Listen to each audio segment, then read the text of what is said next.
A ver, si queremos entender de verdad cómo funciona el poder en Argentina, tenemos que mirar a una figura central, el presidente. Hoy vamos a hacer precisamente eso, un análisis a fondo del poder ejecutivo. Vamos a desgranar paso a paso cómo se llega a ser presidente, qué poderes tiene exactamente y sobre todo cuáles son sus límites según la Constitución. Un material perfecto para quien esté preparando la materia.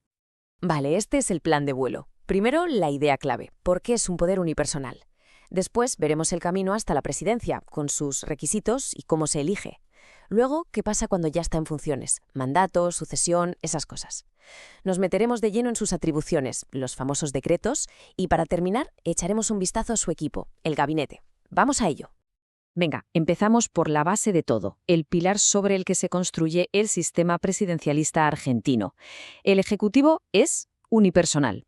Pero, ¿qué quiere decir esto en la práctica? Pues significa, y esto es literal del artículo 87 de la Constitución, que todo el poder ejecutivo del país recae en una sola persona. No hay dos cabezas, no hay un consejo de gobierno que comparta el poder. No. Aquí la responsabilidad y la autoridad final son de una única figura, el presidente. Un concepto clave, ¿eh? Mando único. Vale, si el poder se concentra en una persona, la siguiente pregunta es obvia. ¿Quién puede ser esa persona y cómo se le elige? Vamos a ver los requisitos para presentarse y cómo funciona el sistema electoral. Bueno, el artículo 89 es bastante claro. Hay que ser argentino nativo o hijo de nativo y cumplir los mismos requisitos que para ser senador. Pero ojo, aquí hay un detalle histórico que es importantísimo, sobre todo de cara a un examen.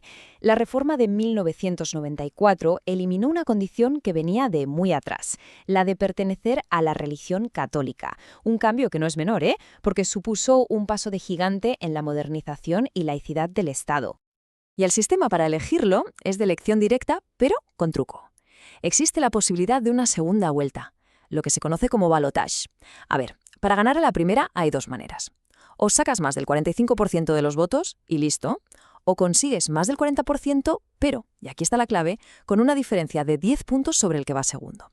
Si no pasa ninguna de esas dos cosas, pues nada, los dos más votados se ven las caras en una segunda vuelta. Pero esto del voto directo es más nuevo de lo que parece. Antes de la famosa reforma del 94, la elección era indirecta. La gente votaba a unos electores y estos, reunidos en un colegio electoral, elegían al presidente. El cambio a un sistema donde todo el país es un distrito único y se vota directamente a la fórmula presidencial, bueno, fue un cambio radical. Refuerza muchísimo la legitimidad del presidente, que ahora recibe el poder directamente del pueblo, sin filtros. Muy bien, ya tenemos presidente electo. Ahora empieza lo bueno. ¿Cuánto tiempo está en el cargo? ¿Puede repetir? Y una pregunta clave en cualquier sistema presidencialista. ¿Qué ocurre si el presidente no puede seguir? Y aquí, de nuevo, la reforma del 94 lo cambió todo. Antes, el mandato era de 6 años, pero sin posibilidad de reelección seguida. Ahora son 4 años, pero con la opción de una reelección inmediata. Eso sí, después de 2 mandatos seguidos hay que dejar pasar un periodo. Se buscaba un equilibrio, ¿no?, entre permitir que un gobierno continúe su proyecto y asegurar que haya una renovación en el poder. Hay un concepto que hay que tener clarísimo, la incompatibilidad absoluta. Lo dice el artículo 92 y es tajante. Mientras es presidente, no se puede tener ningún otro trabajo ni recibir ningún otro sueldo del Estado, ni nacional ni provincial. Nada. La dedicación tiene que ser exclusiva y total al cargo. Cero distracciones. Entonces, ¿qué pasa si la silla del presidente se queda vacía? Bueno, la Constitución tiene un término técnico para esto, acefalía, y puede ser por un tiempo, por ejemplo, por un viaje o una enfermedad, o puede ser definitiva, por muerte, renuncia o destitución. El artículo 88 es el que pone en marcha todo el mecanismo para que el país nunca se quede sin cabeza. Y para que no haya dudas ni vacíos de poder, la línea de sucesión está súper clara. Es una cadena. El primero, obviamente, el vicepresidente. Si este no puede, saltamos al poder legislativo. Primero el presidente provisional del Senado, después el presidente de la Cámara de Diputados y ya como ultimísima opción, el presidente de la Corte Suprema. La idea es garantizar la estabilidad y que siempre haya alguien al mando. Vale, llegamos al meollo de la cuestión, al poder real del presidente. ¿Qué puede hacer exactamente? Vamos a ver sus roles, que son muchos, y su herramienta más poderosa y a la vez más polémica, los decretos. El artículo 99 es abrumador. Fijaos en todos los sombreros que lleva el presidente a la vez. Es jefe supremo de la nación, o sea, la cara del país. Es jefe de gobierno, el que manda en la administración. Es el responsable político de todo y, por si fuera poco, es el comandante en jefe de las Fuerzas Armadas. Es una concentración de poder brutal que le da un peso enorme en absolutamente todo. Y aquí entramos en terreno pantanoso, el famoso decreto de necesidad y urgencia, el DNU. A ver, ¿qué es? Es una herramienta que permite al presidente crear normas que tienen fuerza de ley, pero saltándose al Congreso.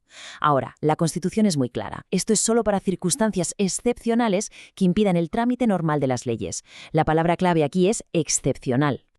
Pero cuidado, que no es un cheque en blanco. La propia Constitución le pone límites muy estrictos. Hay 4 temas que son zona prohibida para los DNU.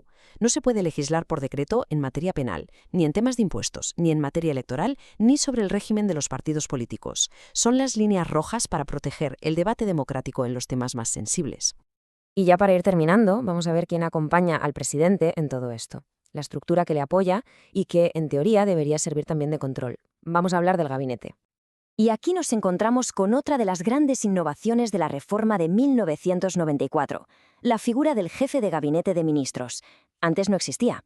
Se creó con una intención muy clara: intentar moderar un poco el poder del presidente.